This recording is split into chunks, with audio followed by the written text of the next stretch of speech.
अस्सलाम वालेकुम, मैं हूं इमरान और आप देख रहे हैं मेरा YouTube channel take info with Imran. क्या आप अपने यूपीएस को सोलर इन्वर्टर बनाना चाहते हैं? क्या आप एक एमपीपीटी चार्ज कंट्रोलर खरीदना चाहते हैं? क्या आप एक non hybrid MPPT charge controller खरीदना चाहते हैं? क्या आप एक हाइब्रिड एमपीपीटी चार्ज कंट्रोलर खरीदना चाहते हैं? क्या आप मार्केट के स्कैम से बचना चाहते हैं? अगर आप ऐसा करना चाहते हैं तो ये वीडियो आपके लिए है। You are watching Tech Info with Imran. Do not forget subscribe. अगर आप मार्केट जाते हैं और वहाँ से आप एक एमपीपीटी चार्ज कंट्रोलर ख़रीदना चाहते हैं तो आपको इन 4 चीज़ों का पता होना चाहिए। अगर आपको इन 4 चीज़ों का जो मैं आगे बताने लगा हूँ अगर पता होगा तो आप मार्केट के स्कैम से बच सकते हैं। जिसमें सबसे पहली चीज़ है कि आप जो एमपीपीटी चार्ज कंट्रोलर ख़रीदना चाह रहे हैं वो आपको कौन सा चाहिए, हाइब्रिड चाहिए या नॉन हाइब्रिड चाहिए। बेसिकली इन दोनों में फ़र्क क्या है? तो पहले बात करते हैं कि नॉन हाइब्रिड जो एमपीपीटी चार्ज कंट्रोलर आप देखेंगे अगर उसको तो उसमें सिर्फ 2 पोर्ट्स होती हैं, एक पीवी इनपुट की होती है और दूसरी बैटरी इनपुट की होती है। यानी 2 तारें सोलर से आपकी आ रही हैं वो उसके साथ अटैच होंगी और 2 तारें जो बैटरी से ऊपर आ रही हैं वो उसके साथ अटैच होंगी। ये non hybrid MPPT charge controller होगा। अच्छा, ये होता क्या है?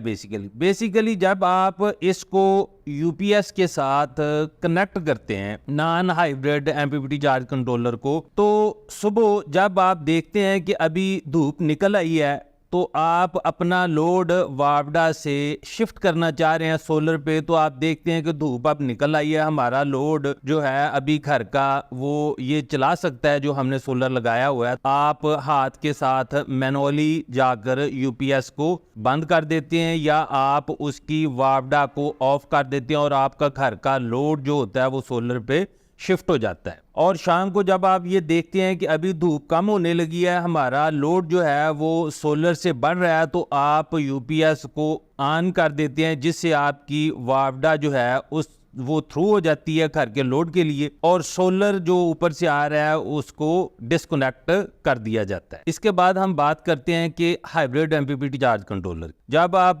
Hybrid MPPT charge controller market से खरीदेंगे या उसे देखेंगे तो उस पर आप देखेंगे कि उस पर 4 पोर्ट्स आपको नजर आएंगे। पहली उसमें जो पोर्ट आपको नजर आएगी वो होगी पीवीएन, इनके जो आपकी सोलर से तारें आ रही हैं उनका कनेक्शन वहां पे करना है। उसके बाद जो दूसरी पोर्ट उसमें नजर आएगी वो होगी आपकी बैटरी की, इनके वहां पे आप उसकी बैटरी के कनेक्शन करेंगे जिसपे एक पे पॉजिटिव लिखा होगा और एक पे नेगेटिव लिखा होगा। उसके बाद जो तीसरी उसमें पोर्ट होगी वो होगी वापडा की या ग्रिड की, जहां से आपने अपनी वापडा की 2 तारें लगानी है। और जो उसकी चौथी पोर्ट होगी उसमें आपने जो आपके पास यूपीएस लगा हुआ है उसकी तार जो आपने वापडा में लगाई होगी वो तार आपने एमपीपीटी चार्ज कंट्रोलर में लगानी है। तो ये हाइब्रिड एमपीपीटी चार्ज कंट्रोलर काम कैसे करता है? बेसिकली ये खुद ही डिसाइड करता है कि इसने आपके घर का लोड कब वापडा पे शिफ्ट करना है और कब सोलर पे शिफ्ट करना है। सुबह जब सूरज निकलता है तो ये देखता है कि अभी इतना सोलर ऊपर से या सोलर की सप्लाई इतनी आ रही है कि वो आपका घर का लोड चला सकती है, तो ये खुद ही डिसाइड करके आपका जो है वो वापडा को बंद कर देगा और आपकी जो सोलर की सप्लाई है उसको चालू कर देगा। जब शाम के वक्त ये देखेगा या दिन के वक्त ये देखेगा कि बादल ज्यादा हो गए, अभी घर का लोड आपका नहीं चल सकता, तो ये ऑटोमेटिकली आपका सोलर बंद कर देगा। सोलर बंद करके आपकी जो वापडा है वो थ्रू करवा देगा और आपका लोड वापडा पे चलना शुरू हो जाएगा। इसमें जो हाइब्रिड एमपीपीटी चार्ज कंट्रोलर होता है इसमें सेटिंग्स होती हैं जिनकी बिना पर ये खुद ही डिसाइड करता है कि इसने कब आपको सोलर पे शिफ्ट करना है और कब आपको वापडा पे शिफ्ट करना है। उम्मीद करता हूं कि ये हाइब्रिड और नॉन हाइब्रिड का आपको पता चल गया होगा। तो इसमें डिसाइड आपने करना है कि आपने कौन सा खरीदना है। अगर तो आपके पास ये जो नॉन हाइब्रिड होगा एमपीपीटी चार्ज कंट्रोलर ये सस्ता होता है बनिस्बत हाइब्रिड एमपीपीटी चार्ज कंट्रोलर के। तो ये डिसाइड आपने खुद करना है। अगर तो आप मैनुअली खुद ही जाकर सुबह के टाइम आप वापडा को बंद करके सोलर को थ्रू करवा दें, शाम को आप खुद ही जो है वो सोलर की सप्लाई को बंद करके वापडा की सप्लाई को थ्रू करवा दें, तो आप non hybrid MPPT charge controller की तरफ जाएं। और अगर आप ये नहीं कर सकते और आप ये चाहते हैं कि ये खुद ही ऑटोमेटिकली ये काम हो, तो फिर आपको हाइब्रिड एमपीपीटी चार्ज कंट्रोलर खरीदना पड़ेगा। इसके बाद अगर आपने, ये तो हो गया हाइब्रिड और नॉन हाइब्रिड, इसके बाद जब आप खरीदेंगे तो 3 चीजों का आपको पता होना चाहिए। जब आप एमपीपीटी चार्ज कंट्रोलर खरीदेंगे तो 3 चीजों का आपको अगर पता होगा तो आप मार्केट के स्कैम से बच सकेंगे। वो 3 चीज़ें कौन सी हैं? उसमें सबसे जो पहली चीज़ आती है, तो उसके आप अगर स्पेसिफिकेशन देखेंगे एमपीपीटी चार्ज कंट्रोलर की, जो साइट पे लिखी होती हैं, वहां पे लिखा होगा कि maximum wattage, maximum PV wattage. दूसरा जो लिखा होगा वो लिखा होगा ओपन सर्किट वोल्टेज लिखा होगा। तीसरा जो लिखा होगा सोलर इनपुट एम्पियर। ये 3 चीजें जो हैं इनके बारे में आपको पता होना चाहिए। अगर आपको पता है तो आप मार्केट के स्कैम से बच सकेंगे। अच्छा, अब चलते हैं कि ये होती क्या चीजें हैं। अगर किसी भी एमपीपीटी चार्ज कंट्रोलर पे 1000 वाट लिखा होगा, पीवी इन 1000 वाट लिखा होगा, तो इसका मतलब है कि आप उस पे 500 वाट के 2 सोलर पैनल मैक्सिमम लगा सकते हैं। बेलफर्ज आप ले आते हैं मार्केट से 600 या 580 वाट के 2 सोलर पैनल ले आते हैं और आप कहते हैं कि वो इसके साथ अटैच कर दें, तो भाई वो ओवरलोड हो जाएगा। इस वजह से आम तौर पे जो 60 एम्पियर का आपको मार्केट में एमपीपीटी चार्ज कंट्रोलर मिल रहा होता है, उसकी स्पेसिफिकेशन यही होती है जो मैंने आपको पहले बताई हैं, कि उस पे जो मैक्सिमम पीवीएन लिखा होगा वाटेज वो 1000 वाट होगा, और उसमें जो ओपन सर्किट वोल्टेज होंगे वो तकरीबन 80-100 के करीब वेरी करेंगे, और एम्पियर जो लिखा होगा वो उस पर तकरीबन 17 लिखा होगा। अच्छा, जो दूसरी चीज उसमें आपने देखनी है वो है ओपन सर्किट वोल्टेज, जैसे वो पीवीएन वोल्टेज मैंने आपको बताया। जब आप किसी भी सोलर पैनल्स को सीरीज में जोड़ेंगे तो वोल्टेज उसमें जमा होते जाएंगे। 500 वाट या इससे प्लस के आप जितने भी सोलर पैनल्स खरीदेंगे उनके जो वोल्टेज होते हैं वो तकरीबन 40 से 50 के दरमियान वेरी करते हैं। बेलफर्ज आप 3 सोलर पैनल खरीद कर ले आते हैं और उनको सीरीज में जोड़ देते हैं, तो उनके वोल्टेज अगर 40 वोल्ट भी होंगे तो वो 120 वोल्ट बन जाएंगे, वो इस एमपीपीटी चार्ज कंट्रोलर पे नहीं चल सकेंगे। हाँ, अगर आपका ऑपरेटिंग सिस्टम घर का यूपीएस का 12 वोल्ट ऑपरेटिंग सिस्टम लगा हुआ है, तो उस पे आप 2 पैनल 500 वाट के चला सकते हैं, अगर उस पे 1000 मैक्सिमम पीवी इनपुट लिखा होगा। अगर आप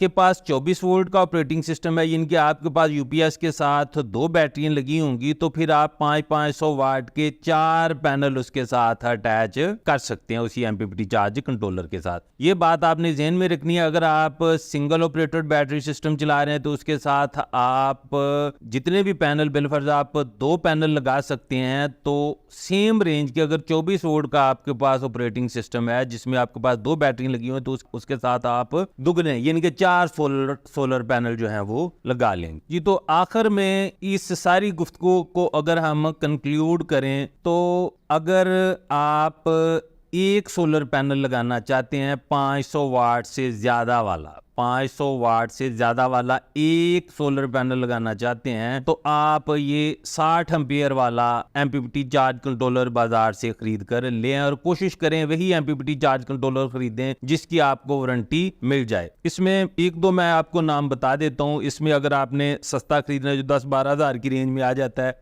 तो इसमें फैसल का एमपीपीटी चार्ज कंट्रोलर आपको मिल जाएगा, और पाकटक का एमपीपीटी चार्ज कंट्रोलर आपको मिल जाएगा। अच्छा, एक चीज का आपने इसमें ध्यान रखना है, ये मैं पहले बताना भूल गया, आपको बता दूं, जब भी आपने एमपीपीटी चार्ज कंट्रोलर को लगाना है, अगर आप, बेहतर तो ये है कि आप किसी प्रोफेशनल से लगाएं, और अगर आप खुद लगाना चाह रहे हैं तो सबसे पहले जो आपने काम करना है वो बैटरी की तारें एमपीपीटी चार्ज कंट्रोलर के साथ लगानी है। ये चीज ध्यान में आपने रखी। जैसे सिमटक का एमपीपीटी चार्ज कंट्रोलर है या सिंको का एमपीपीटी चार्ज कंट्रोलर है, तो जब आप उसको बैटरी के साथ अटैच करेंगे तो वो पहले वो सेंस करेगा कि आपकी जो बैटरी लगी है वो 1 लगी हुई है या 2 लगी हुई है, तो वो खुद ही वो अपना जो उसका एडजस्टमेंट है वो खुद ही उसकी कर लेगा। 12 वोल्ट अगर इस 12 वोल्ट उसे मिले तो वो खुद ही उसको 12 वोल्ट पे शिफ्ट कर लेगा। अगर 24 वोल्ट होगा तो खुद ही वो 24 वोल्ट पे शिफ्ट कर लेगा। अगर आप पहले सोलर की तारें लगा देंगे तो वो जल जाएगा। इस चीज का आपने ध्यान रखना है। पहले आपने बैटरी का कनेक्शन करना है, उसके बाद आपने जो है वो सोलर की जो है वो तारें लगानी है। इस चीज का आपने ध्यान रखना है। अच्छा, तो बात कर रहे थे कि जो हम अपनी गुफ्तगू को समेट रहे थे वो ये है कि अगर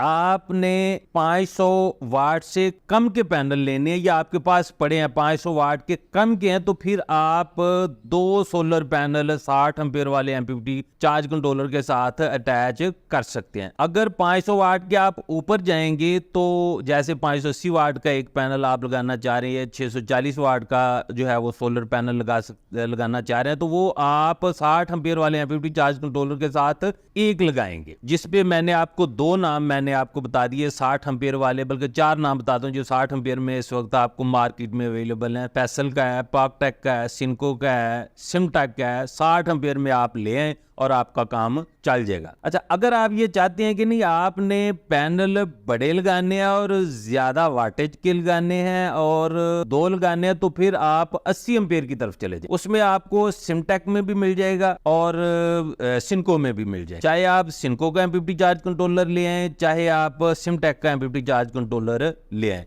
उस पे आप 500 वाट से ज्यादा 580, 600, 650 वाट तक जो बड़े पैनल इस मार्केट में अवेलेबल है वो आप 2 सोलर पैनल लगा सकते हैं। और अगर आपका 24 वोल्ट का ऑपरेटिंग सिस्टम है तो उसके साथ आप 4 सोलर पैनल लगा सकते हैं सेम रेंज की। अच्छा, उसके बाद आ जाए और इसमें सिमटेक में 100 एम्पीयर में भी अभी मार्केट में अवेलेबल है जो एमपीपीटी चार्ज कंट्रोलर का। अगर आप इससे भी ऊपर जाना चाह रहे हैं तो फिर आप 100 एम्पीयर का सिमटेक का एमपीपीटी चार्ज कंट्रोलर मार्केट से खरीद कर ले आए और आप लगा लें। उम्मीद करता हूं कि आज की वीडियो आपको पसंद आई होगी। अगर किसी बात का आपको पता नहीं चला या आपके जहन में कोई सवाल अभी बाकी है तो कमेंट बॉक्स में आप लिखें, मैं कोशिश करूंगा उसका जवाब कमेंट बॉक्स में ही दे दूं या फिर नेक्स्ट आने वाली वीडियो में आपको बता दूं। दुआओं में याद रखिएगा। अल्लाह हाफ़िज़।